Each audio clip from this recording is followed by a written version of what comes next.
Not only has Joe Flacco came in and saved the Cleveland Browns season, he's also given them an opportunity to win the AFC North.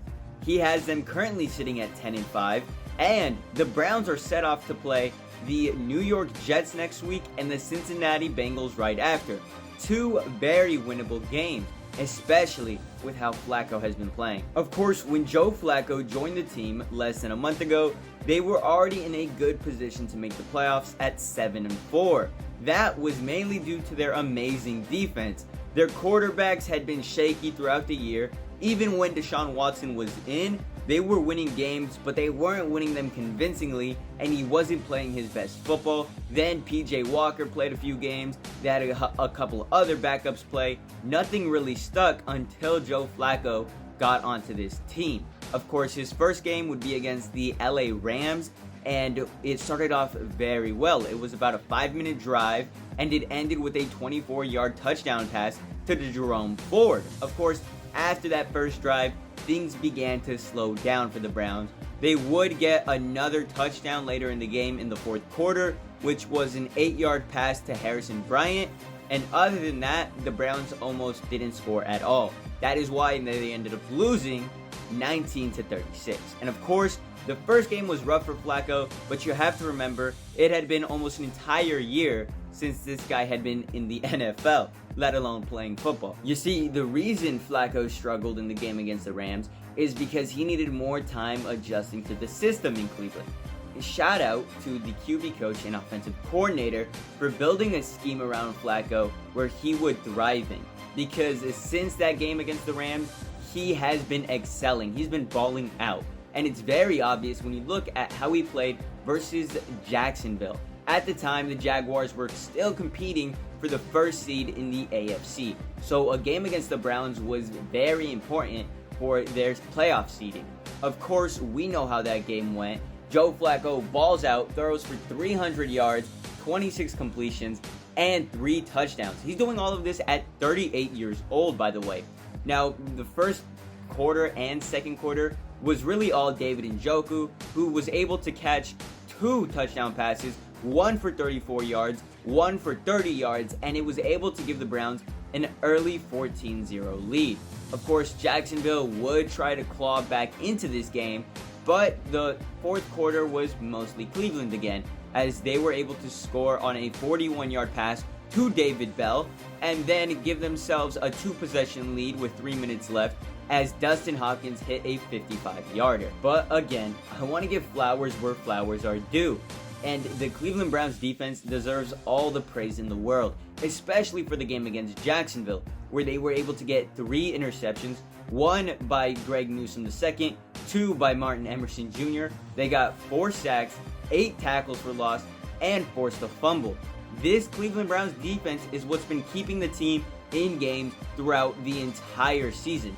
Hell, Myles Garrett is playing like a defensive player of the year, maybe even MVP. You know, with how bad the quarterbacks have been doing this season and how many have gotten hurt, someone besides the quarterback should probably win the MVP.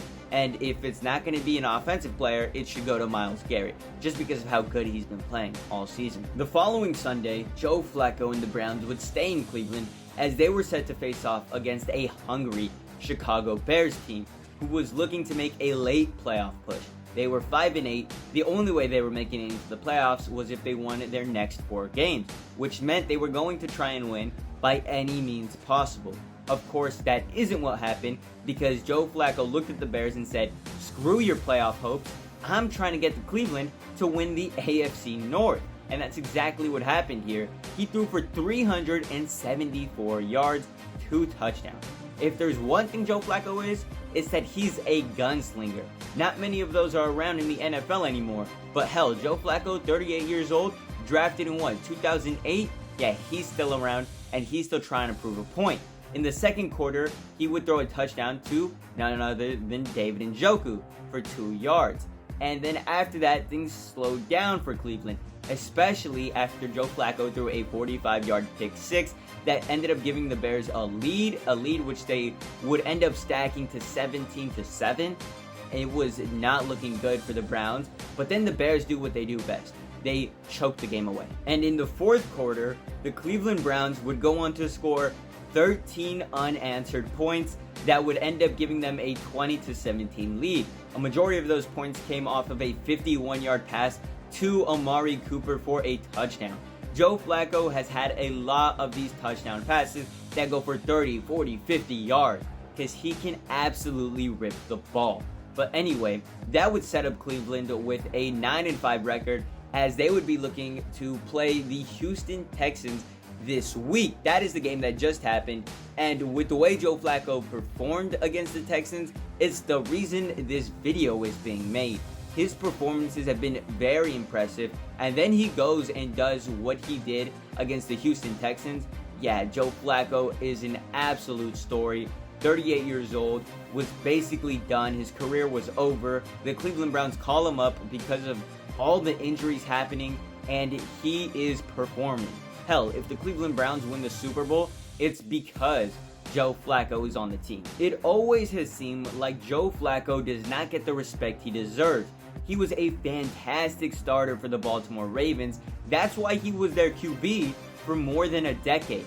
People forget, he won a Super Bowl and was Super Bowl MVP. But because his numbers didn't look the prettiest throughout the regular season, they just don't see him as a top QB, especially because he never had like the talent that the other guys had or the natural ability. But Joe Flacco was a valuable starter for the Ravens, got them a Super Bowl, and yet still isn't respected in the same way he should be. He is on a mission to prove everybody wrong, especially with how good he did versus the Texans. Like I was saying, 368 yards for 3 touchdowns. Now, most of everything went to Amari Cooper this game, but you know what? Jerome Ford started it off the game, set a 4-yard touchdown run, give them a nice 7-0 lead. And Amari Cooper's first touchdown of the game would come in the second quarter, as it would be a 75-yard reception from Flacco that would put the Browns up 14-0. Huge play from Amari and Joe Flacco, something that David Njoku would try to follow up later in that same quarter, as he would himself get a 21-yard pass from Flacco to give them an even bigger lead. And the Browns did not stop building, because they would go on to score the next 2 touchdowns after that. Yeah, this lead blew wide open. It ended up being 36-7 middle of the fourth quarter. This game was over early, I would say. I mean, it was over a long time ago, but whatever. They blew out the Houston Texans. Of course, Davis Mills would throw for a few touchdown passes at the end. Didn't really matter. And the Cleveland Browns defense was so good in this game that they kicked out the starter. Yes, Case Keenum got benched after throwing 2 interceptions. So, you know, that's how good this defense has been. Really star-studded defense. Now, I know I mentioned earlier that this team has a chance to win their division, but the real question should be, is there a chance that the Browns can make a deep playoff push here? Because the AFC is looking shakier than ever. The Dolphins are at the top of it, but they lose to all the good teams. Then you've got the Chiefs and Bills, who have been amazing these past few seasons, but they've lost way more games than usual. Is their reign at the top of the AFC coming to an end? Possibly. The only downside with the Browns is that they've had so many injuries. Their O-line has been torn apart. They are missing a few key defensive players and a few star players on the offense. Deshaun Watson is not on the team right now. He is hurt.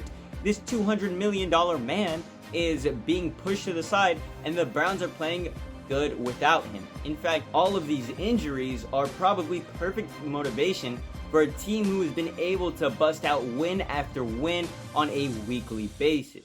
Alright, that's about it for this video. Really just wanted to give shout out to Joe Flacco, who's doing all of this at the age of 38, and the Cleveland Browns for having the best defense in the NFL. Yes, you heard me, 49ers fans. The Browns have the best defense in the NFL. Alright, catch y'all later. Much love.